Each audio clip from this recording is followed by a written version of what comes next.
Okay, Unit 7b is dealing with oblique triangles. We'll talk about what they are. And Lesson 1 is dealing with law of sines. Lesson 2 is dealing with law of cosines. And then in there somewhere we also have to talk about the ambiguous case with law of sines. We'll throw that in. And it's really just about solving triangles using these rules. So as I mentioned in class a few times already, oblique triangles simply are triangles that do not have a right angle anywhere. And all the other rules that we use so far, the sine ratio, cosine ratio, tangent ratio, you can't use those straight up anymore. That you have to use these rules and these formulas when we're solving oblique triangles.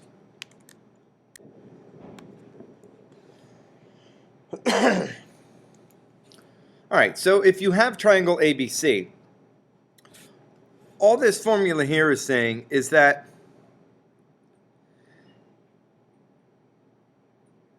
little a, little b, and little c will represent the sides, and then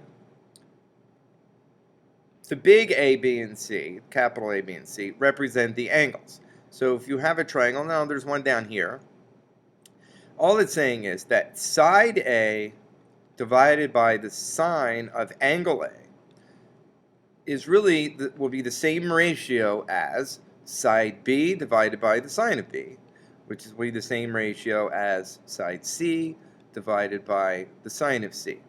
Now, you may also use all this formula as the reciprocal. So you may also write this as, and I think I have room down here, this just depends what you're looking for. If you're looking for an angle, I would always use this formula because that will give you your angle up in the numerator rather than in the denominator.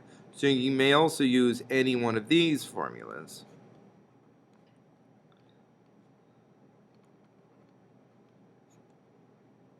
Okay? So if you're looking for a side, use the formula in this manner, and if you're looking for an angle, use the formula in this manner just because the variable that you'll be looking for will be in the numerator.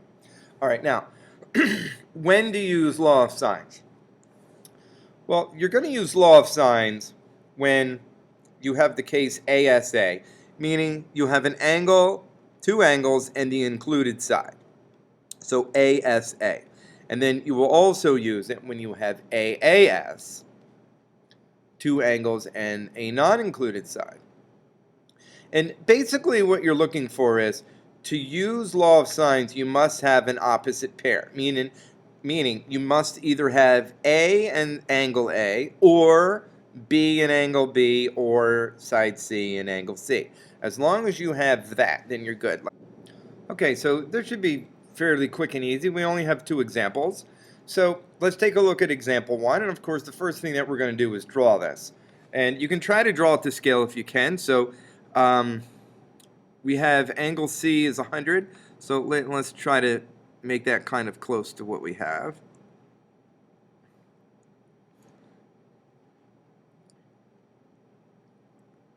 Okay, so it's indicating that this angle here, we'll label this as C, is 100 degrees, and angle B is 25. I missed a little bit there. So that maybe looks like a 25-degree angle. So let's label that, and then we'll label this angle A. So in this situation here, if these are the angles, then we're going to have this will give us side A, and this side will be side B, and this side will be side C. So now, as an answer, so I'm always going to write this out. I'm always going to have, okay, to solve a triangle, we need all three sides, all three angles. So I'm just going to go ahead and start listing out the answer here.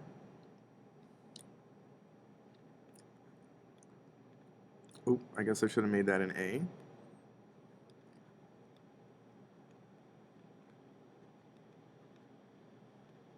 All right, so far we have that angle C is 100 degrees, and angle B is 25 degrees, and we have that side B is, I don't know why I put that over there. That was kind of ridiculous. Sorry about that. We have 25 degrees, and side B is 15. So we need to find the other things here. So in the triangle, let's list what we know. So I have that this angle is 100, and angle B is 25,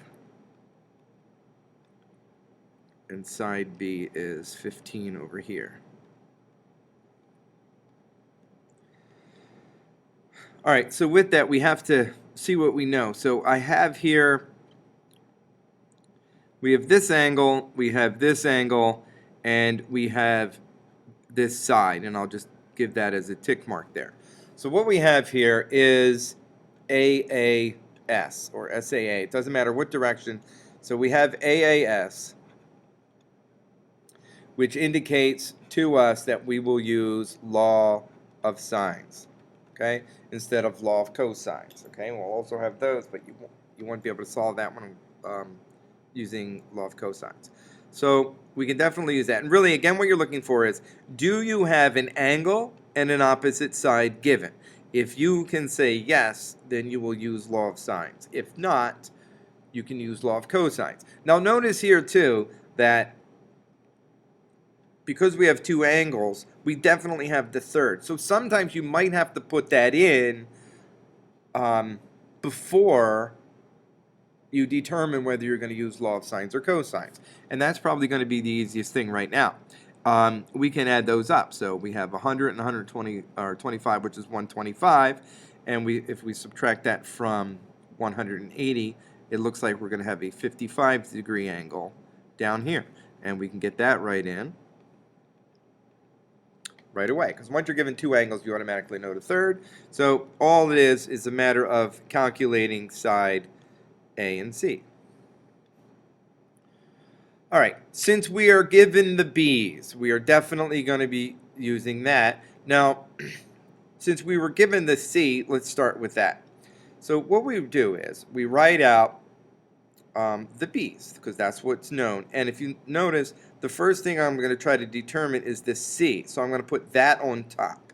So I'm going to say C divided by the sine of C, angle C, is going to be equal to, now I'm given the B's, so I'm going to write B over sine of B.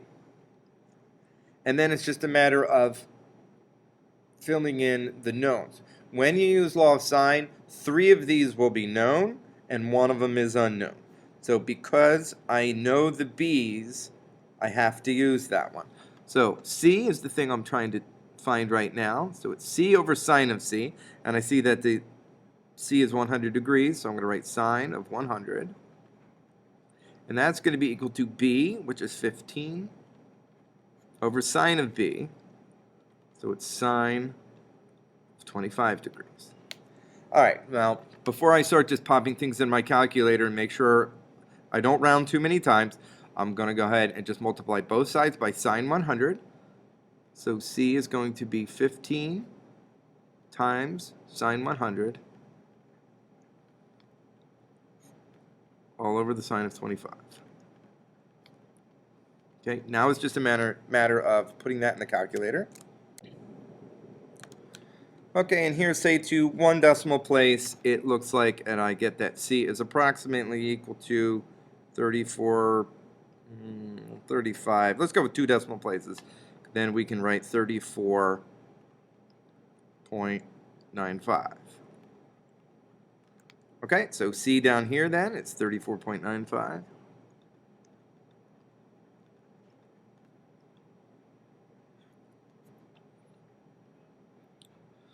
All right, so now we have to calculate side A, so we're going to do that in a similar manner.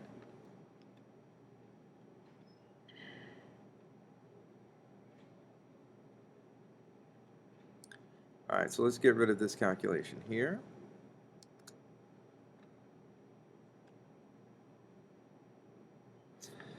All right, so A, again, since I'm looking for side A, let's do A divided by sine of A.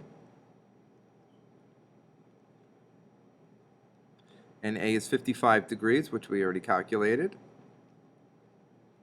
Now, notice here, if you use the side C, if you use C and angle C, this calculation right here was already rounded, so try not to use any rounded answers in future calculations. So because we were given b's, I'm going to come right back to the b's again because that's given, and we are going to write 15 over sine of 25 again, and then multiplying both sides by the sine of 55, a is going to be 15 sine of 55 over sine of 25.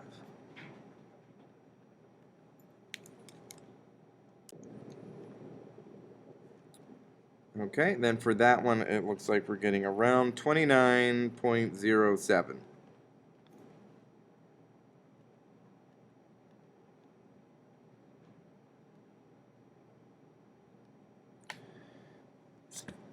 All right, now, when you're done, make sure that you check the following.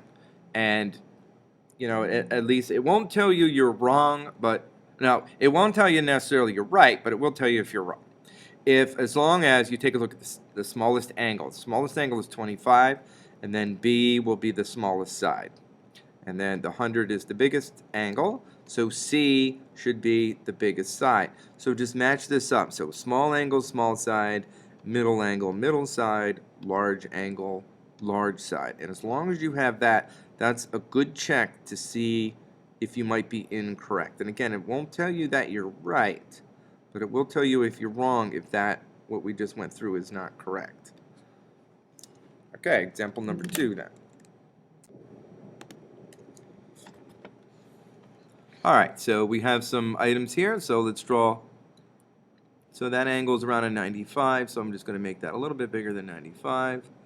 Now, so this is 95 degrees. Be side A, and it looks like side A is 10 and B is 3. So let's say make this 10, and then if we make this 3, then this will be angle B, and this will be angle C. So we have side C over here then.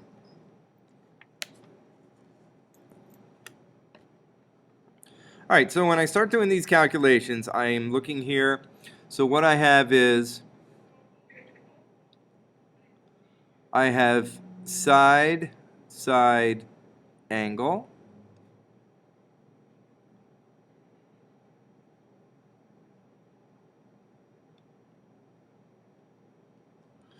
Okay, so we're looking there, and that is an indication that we're going to use law of sines because I have an angle and a side opposite.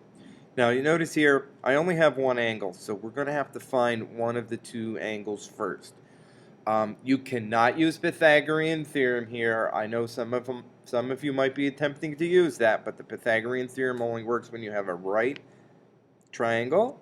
We do not have a right triangle, so when you're doing anything in this unit, if you do not have a right triangle, you cannot use Pythagorean theorem to get a side. So you have to find one of the angles first, and that will allow us to find side C here. So the first thing that we're looking at, since I'm given the A's, we're going to use that. So let's find B. So since I need to find B first, okay, I'm going to put that up top and divide that by side B, and that's going to be equivalent to, and I have the A's, so I'm going to use that. So it's going to be sine of A over A. All right, again, we're definitely using the A's because we're given both of those. This is what I'm given, so I definitely have to use that. And since I have side B, that's going to allow us to find angle B first. And because I'm looking for the angle, I'm putting the signs on the top. That way, when we go to solve for B, it'll already be on the top and we don't have to get it out of the denominator.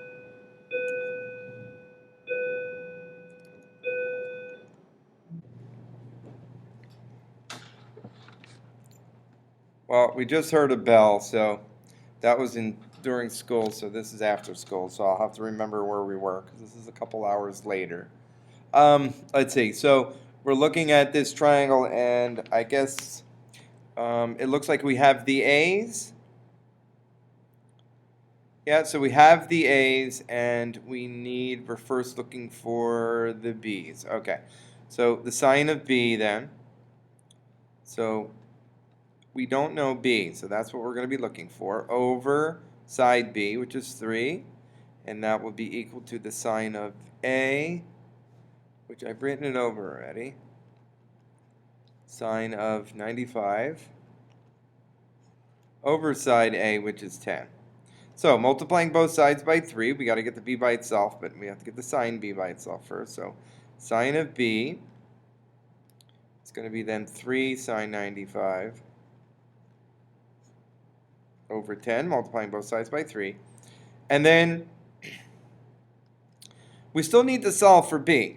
So we need to get rid of the sine. So we're going to use the sine inverse. Remember, whenever you solve for an angle, you're going to be using the inverse trig function.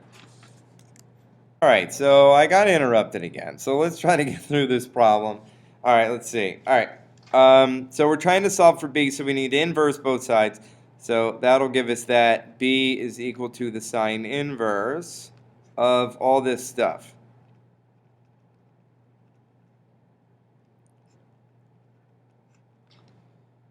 Okay, now all we have to do is pop that in the calculator.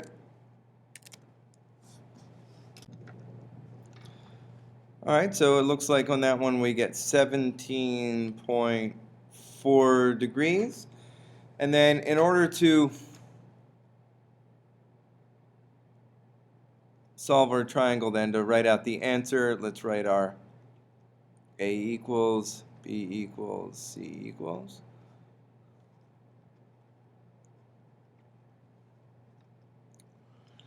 All right, so A is our 10, and we have a 95.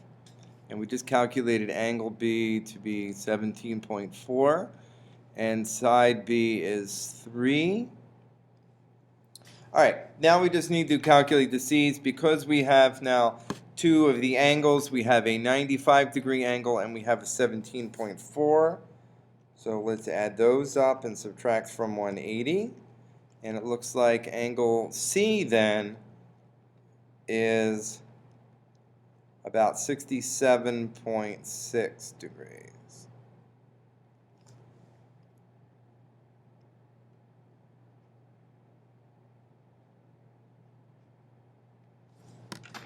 Okay, and then let's calculate side C. Since we're looking for side C then, let's put the C on the top. So we'll do C over sine of C is equal to, now our givens here were still the A's, so I'm going to use 10 over sine of 95. Okay, and then I guess I just should have filled in with sine C right there, which we calculated to be 67.6.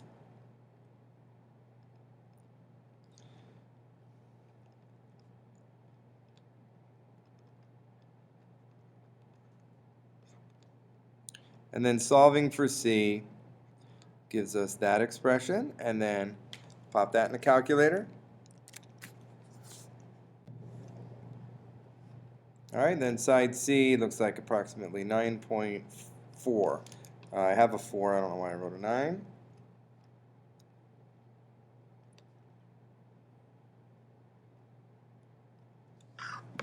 All right, so just a quick check. We have the smallest side, smallest angle.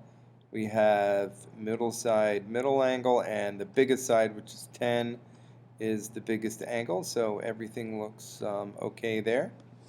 And then that's the end of that.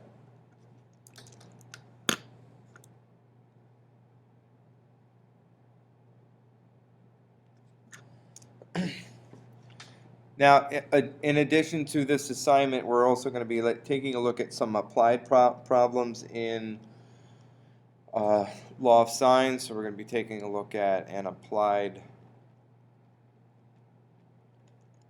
law of sines worksheet. So that means that we're going to see some word problems, and we're going to be drawing pictures and solving some of the triangles that we've been drawing lately. Okay, and we'll see you in class.